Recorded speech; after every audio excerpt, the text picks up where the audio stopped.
which is Shema Yisraelu Adonai Eloheinu Adonai Echad. But there are also passages where it alludes that angels or humans can be divine to a certain extent. But Angels are divine. see, that's where we disagree, because You don't think angels are divine? yeah, no, we don't. We believe that Allah is the sole creator. But also, I think also you're actually correct now thinking about it, because Yeah. you also believe that Allah is above the throne and He's not here. In what with His Majesty, Exactly. correct, We believe correct. God is everywhere. We can't put God in a place. He's not in creation, he's He- out. Okay, we He's believe above His he's, creation, yeah. Infinite. Yeah. So Anywhere, that's why everywhere. I would say, like, in terms of the concept. in terms of the oneness there is, but in terms of attributing angels to a divine qualities, we disagree with that, because we as Muslims, we believe that we only worship one God alone, who is Allah, who has no partners. He's alone. He has no son. He has no parents. We do as well. But here's the key thing: there is nothing like Him. So you cannot resemble anything to His creation. But the angels are not of His stature. They're from Him. They're angels. It's like, I don't They're want to. creation. They are a creation, but Let me they, go. there is, I'm sure in Hebrew there's a certain term, but it is. We don't say it's partners of God. We don't say they share power with God. But because they're messengers of God, they can be perceived as divine. They come from they not come from God, as in but you know what I'm trying to get at. I totally understand where you're coming from. So that's the reason why I would say Islam is the only religion that is pure monotheism. I don't view Judaism as a monotheistic religion. I wouldn't agree. Do you think Judaism is a monotheistic Absolutely. religion? Absolutely. Monotheistic in terms of not sharing anything in His divinity? Yes, I'm believing He is one and the only. See, that's where we differ, because we as Muslims, we believe that Allah is only deserved to be worshipped. We do not share any of divine attributes to the Creator. We don't as well. So what is the reason? So I'm basically trying to understand where you're coming from. When you say angels are divine, what do you mean by They're that? divine. I can show you on my phone. Yeah, sure, no problem. But actually, in Judaism as well, we believe that anything that is, so the Torah, we have the commandments, anything within worship of the Torah, anything outside of that, we can also consider as idolatry. Not in terms of idolatry, you bow down to a statue or something, because there's a few definitions in Hebrew, but we believe any forms of worship outside of the Torah is idolatry. So we believe, technically, in a way, basically, that Muslims are idolaters. Not in the term of, bowing down to a I guess, because monotheism, you could also say, okay, I can bow down to this. Huh? You bow down to God. Yeah, only God, yeah. Exactly. But what Yeah. I'm saying is, Yeah. monotheism also, in a sense, can mean you have a statue and you only pray to that one statue. It doesn't mean. But here's the thing. That's the difference between the Jews and the Muslims. The Muslims worship Allah alone exclusively. So we do not direct any of our worship to Allah. But we don't. But when you say the angels are divine, But we don't pray to angels. okay, so what is the when you say the angels are divine, can you clarify what you mean by that? Because I view Judaism as a henotheistic religion, not monotheistic. Henotheistic. Henotheistic, yeah. Yeah. You believe there's one supreme creator, but there is a degree of monotheism, which is like Hinduism. There's a lot of misconception that from Islamic perspective, we consider Judaism and Hinduism to be a polytheistic religion to a certain extent.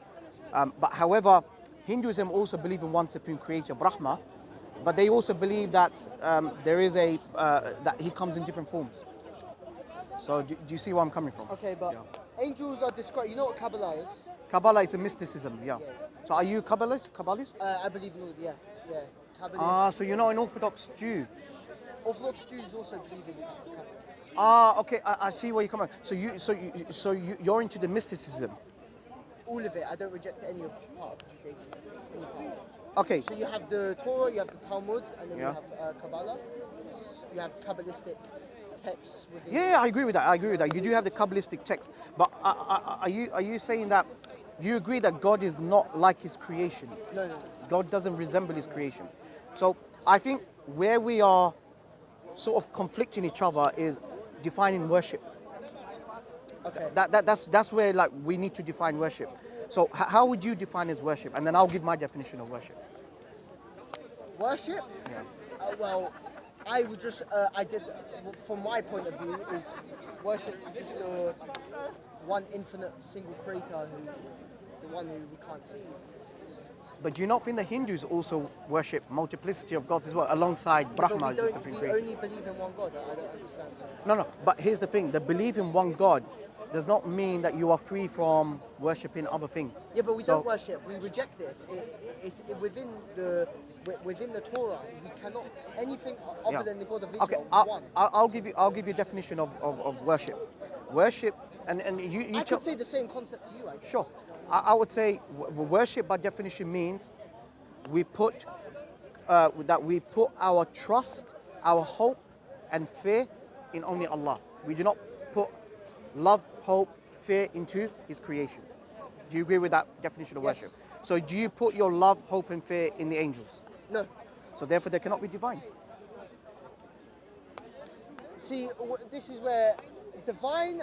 Yeah, As divine, in- divinity for me. Yeah. But what do you mean by divine in terms of like they're from a divine creator. The creator is divine. Yeah. But we've agreed that the creation and the angels, we agree that angels are creation. So angels cannot resemble to the creator, to Elohim. So if the creation cannot be resembled to the creator, you cannot then ascribe these divine attributes to the creation. The divinity is only exclusively to Elohim, to Allah. So that's the reason why I don't view Judaism as a monotheistic religion. When you look at Islam, Islam is very, very simple. Look, we believe that all the prophets and messengers, they came with one message. They did not come here to establish, if there's a creator or not, because this is from your natural inclination. Even Hindus, even Sikhs believe that there is a creator. But the difference is they associate to partners and they worship. So they prayed. They pray to, angels. They pray to, Yeah, and I know that that's you wrong. don't. So what I'm trying to understand from you is that when you say that angels are divine, the divine is something that only belongs to Allah, only belongs to the Creator. It cannot be belong to the creation. If that is the case, then we can agree. And that's what Allah says, قُلْ يَا أَهْلَ الْكِتَابِ تَعَالُوا إِلَى كَلِمَةٍ سَوَاءٍ بَيْنَنَا وَبَيْنَكُمْ. All people of the book, all Jews and Christians, let's come to common agreement that we worship none but Allah. That we do not associate any partners with Him. Okay, the greatest sin that cannot be forgiven is shirk. A shirk. Okay. Same in Judaism. We're not Yeah. even. It says if we have an option whether or not to be shot or to bow down to an idol or something. It's not just bowing down. See, here's the thing. It's bowing very. down or it doesn't. It's very unique. It's very unique. Yeah, I know. A shirk linguistically means association, partnership. You make a partnership with God. But the technical definition of shirk in Islam is you make anything equal alongside Allah. So when you say that angels are divine, But they're not equal. They're definitely not equal. so the angels cannot be divine then. Okay, so they're not divine. Maybe I got that wrong myself. Yeah, I mean, look, if we put In up, Judaism, maybe yeah, we don't believe in that. yeah, if we put up just- if we put up the definition of divine, Yeah, exactly. This is why I it's probably- only ascribing to Elohim. You cannot put. This is why I angels. probably got the actual definition Yeah, of divine. fantastic. So if we can agree on that, Yeah. then we agree that the worship is only exclusively to It Allah. is, it is, that's what- Maybe perhaps I may be ignorant. You can educate me. Perhaps there is a language that obviously the Hebrew itself has its own interpretation. There would be. Because Elohim is not just a title to the God of Israel. Yeah, I know. Elohim can refer to Moses as well. If you read in Exodus chapter 7 verse 1, I've made Moses Elohim. So I totally understand that. Yeah, exactly. So I think by the passage of time, when the Hellenistic Jews, so that the Greek Jews got a bit influenced by some of the pagan Beccanistic rites. So that's the reason why we believe that the message of the Jewish prophets got tampered and corrupted. So that's the reason why Allah sends the final prophet, Prophet Muhammad peace be upon him, to restore the original message. See, it's interesting because Yeah. he's Malachi in the Tanakh is the last of the prophets. The last book in the Hebrew Bible, Exactly. yeah. We don't believe Muhammad or even Jesus. Of course, Because of the prophets. I totally understand Very that. black and white for us, same as necessarily black and white for you. So yeah. I totally understand that. Are you saying that all right, let's go with Jesus first. Do you reject Jesus as the Messiah because Yes, you view him. absolutely. What's the reason? Yeah. He didn't fulfill the need for a Messiah. There are 5 steps in gathering the exiles back from Israel. Yeah. All the Jews will know the Torah in their hearts, Okay. which didn't happen. The 3rd temple will be rebuilt, which the 2nd temple was already there. End times will come, and I'm sure there's another one. But again, it's very black and white as to why. So you can't. The Messiah has to come from the Davidic And the lineage. line of David. From the line of David. As Okay, well. cool. I got you. And the end of time. It said there will be Messianic at the end of time. So obviously Jesus didn't come at the end of time. You believe in the second coming. We don't believe in the second coming. That's where the Christians and Muslims. But you believe that you're still waiting for your Messiah, the right? Jewish Mashiach. Well, yeah, absolutely. But can the Messiah? Can he abrogate the Torah? No. How come the? Okay, here's my thing. I don't know if you're aware of the 5 books of Moses, the Moses, Chumash, the yeah, Tanakh. yeah, Tanakh. So you have Bereshit, Genesis, then you Yeah. have Exodus, Devarim, which is Shemot, then you have Midbar, Numbers, Leviticus, and then Deuteronomy. Yeah. Devarim. Now, do you view the 5 books of Moses as homogeneous, like they're written to agree with each other, or do you consider them as disagreement amongst each other? Within the actual text or within people's interpretations? I would say Because people's both. interpretations, not the, I wouldn't say the actual text, but in terms of rabbis, in terms of Yeah. interpretations, there are different interpretations within it, yes. Okay, Different fantastic. views of it. So do you view that the book of Exodus should be understood in conformity with the book of Deuteronomy? I guess. And do you know the reason why these books were written? Tell me, go on. Okay. So there's a lot of misconception that when we open up the Bible, when we open up the 5 books of Moses, we first of all we view that these books were written by Moses, which is besides the point, but these books are in conformity. Like there is no disagreement. These books are written, canonized, and is agreed upon. But however, if you look at the last book of the Chumash, which is the Deuteronomy, in Hebrew, correct, but it's Devarim, right? It means, what does it mean, Devarim, in Hebrew? I don't actually. It means second law. The reason why the book of Deuteronomy was written, which is called the D School, there was actually a group of multiplicity of authors that actually written Deuteronomy to abrogate the covenant code, which is Exodus. In chapter 20, do you remember the covenant code? Yeah, of course. So the book of Deuteronomy was written to abrogate, replace, and redact the book of Exodus. It's actually abrogating. The book of Deuteronomy is actually written to abrogate the book of Exodus. Now, one of the allegations that the Jews make, and I don't know if you also agree with that, is that the Prophet Muhammad, peace be upon him, abrogated the Mosaic law, correct? He also contradicted the Torah. Contradicted. And he's also a Gentile. Fantastic. Now, let's go by that standard.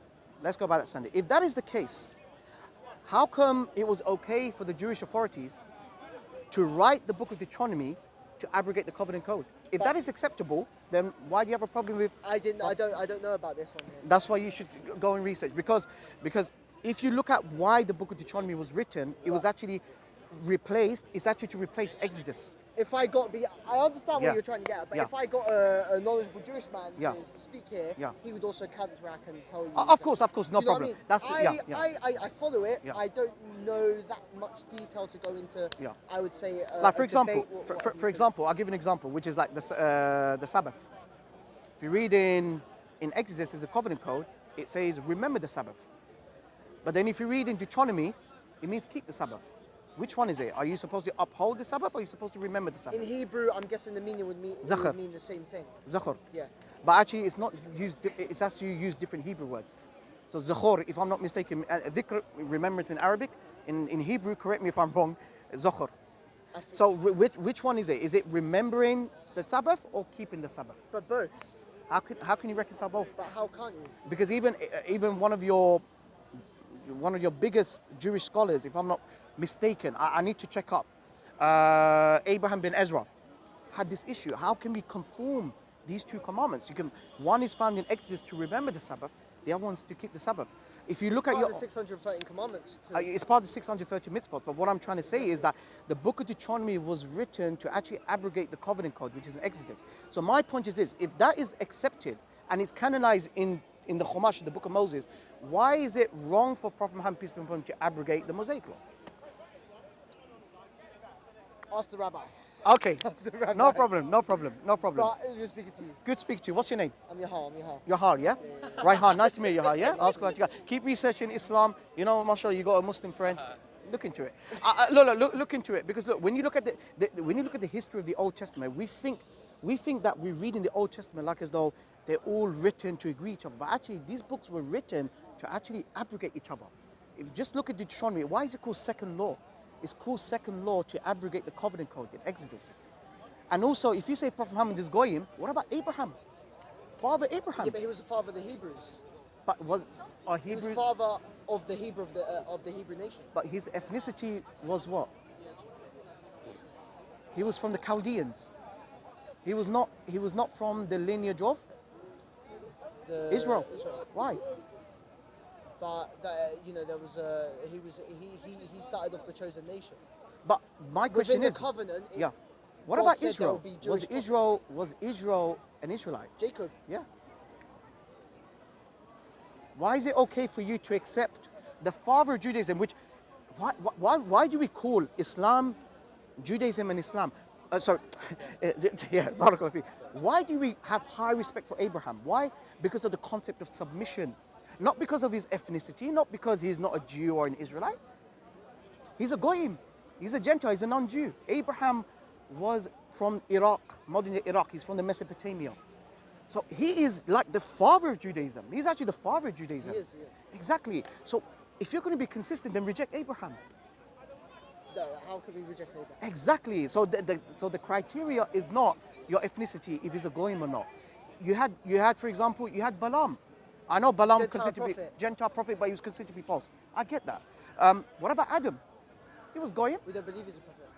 I understand that. There's some difference of opinion. I get that. You don't even consider Solomon to be a prophet as well. King. A king. Yeah. I told you, you have your own definition of prophet, but you do respect them, right?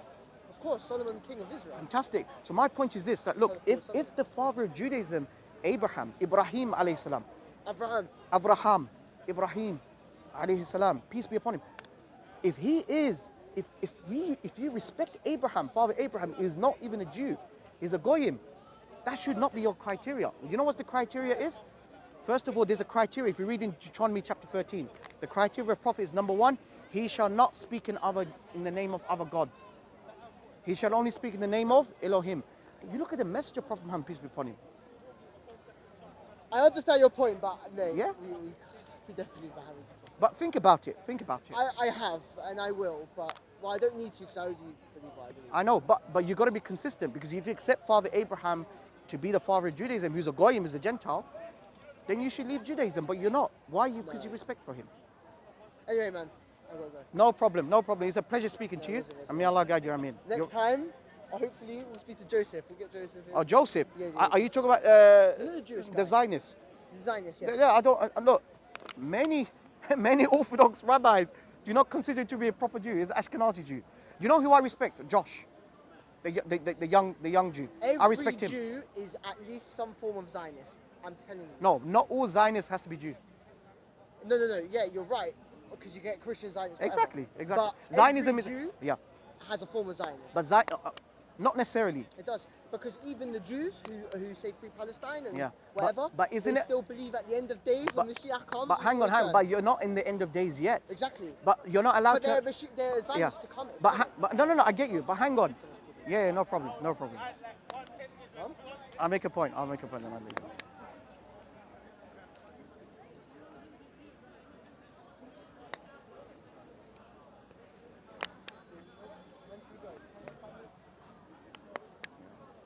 Oh, no, I'll let you go if you need to go.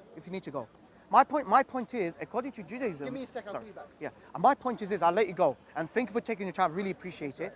My point is this, correct me if I'm wrong. By the way, you know I'm a Zionist. I know you're a Zionist because you're subscribing to Joseph. I'm connecting the dots, don't worry, right? But according to Judaism, and correct me if I'm wrong, you're not allowed to establish your own state until your Messiah. Well, your Messiah hasn't come yet. Exactly. So it's a legal state according to Judaism. No, that's different. The temple we believe will come once God decrees and once, for now, Yeah. absolutely. I know. We share. You're It's establishing the second we temple right don't- now, but your Messiah hasn't come No, yet. no, no, we can't. We can't establish a second temple. But We can't. but- we shouldn't. but- We're not allowed until the Messiah But comes. hang on. But hang on. You've agreed with Whoever me. Yeah. does now is wrong. But you've agreed with me that you cannot establish your own state until your Messiah comes. Your Mashiach. Your Mashiach hasn't come yet. Not to be under Jewish law. For Jews to have the right to their homeland, that's a different subject. No, but that's a different subject. But you can't establish your own state until your Messiah comes. No, And we you- can. We can't establish the temple until the Messiah comes. Really? Okay, I'll look into it. We can look into that, I'll but look into it. that is true. No problem. I'll look You into can't it. establish the temple, and then once the temple comes, Yeah. Jewish law can come. No But problem. now we're not under Jewish law. So, No problem. Anyway, Pleasure speaking to you, yeah? good speaking to Yeah, you. have a good evening. May God May Allah bless guide you. You too. May Allah bless.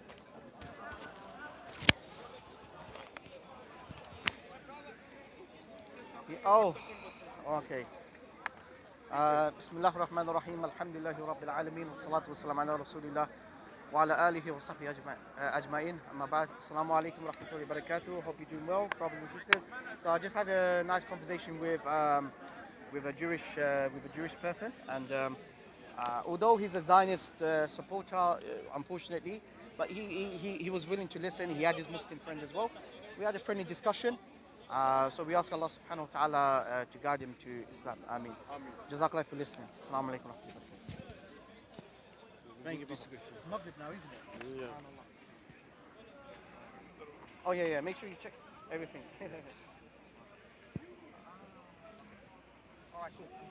Okay, mashallah.